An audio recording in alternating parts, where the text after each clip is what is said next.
Iran के समर्थकों में इस वक्त मायूसी की लहर छा जाएगी।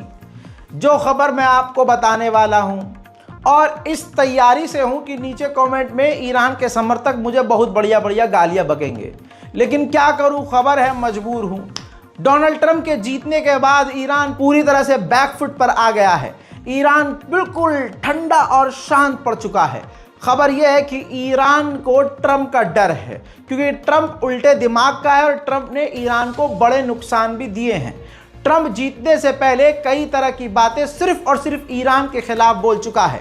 ट्रंप ये कह चुका है कि हम हाथ ईरान के काट देंगे, एक्सपोर्ट ईरान का बंद कर देंगे, मैक्सिमम पाबंदी लगाएंगे और इजराइल को खुला ऑफर देंगे कि जो करना है इजराइल कर सकता है ईरान के साथ। ऐसे में जाहिर सी बात है, कोई और भी अगर हो तो उसे भी शांत होना पड़ेगा।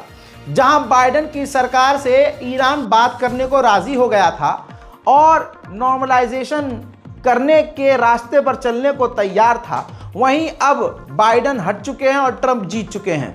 ऐसे में इजराइल एक्सपर्ट ये कह रहे हैं कि अब जो ईरान हमला करने का प्लान कर रहा था वो डिले कर दिया है, अब पोस्टपोन हो चुका है, क्योंकि ईरान को ट्रंप का डर है। वहीं ईरान ने ऑफिशियली बताया है, ईरान के एक ऑफिशियल ने भी कंफर्म किया है, ऐसे ही हवा में बातें नहीं बोलता हूं, 4 साल से इतना समझ गए होंगे आप लोग। ईरान के एक सीनियर ऑफिशियल ने, नाम नहीं बताऊंगा, खुद कहा है, दावा किया है कि अब ईरान इजराइल पर रेस्पॉन्स करने के लिए नहीं सोच रहा है, बल्कि अब ईरान सोच रहा है कि पहले एक बार डोनाल्ड ट्रंप से बात भी कर ली जाए।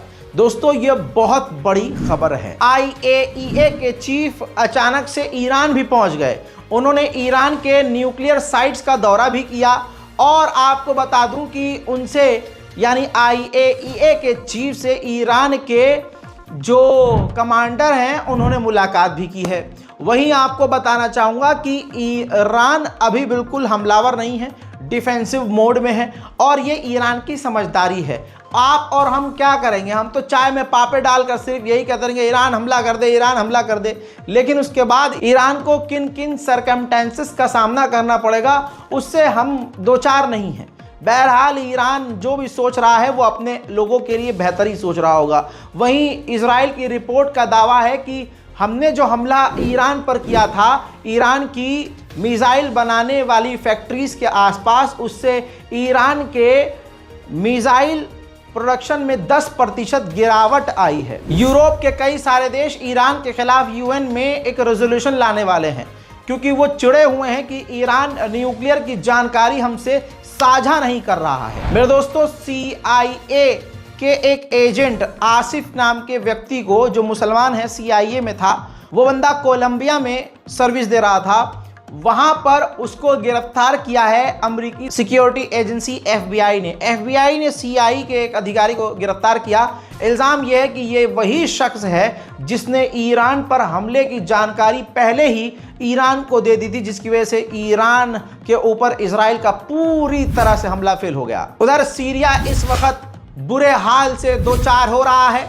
एक बार फिर से अमेरिका ने हवाई हमले किए हैं सीरिया के उन इलाकों में जहां ईरान के समर्थक लड़ाके मौजूद हैं। कहा जा रहा है बड़ा नुकसान सामने आ रहा है। उधर ईरान के कमांडर सलामी ने कहा कि हम तुमसे आखिर तक लड़ेंगे और हमारे बदले का इंतजार करो। अगर 40,000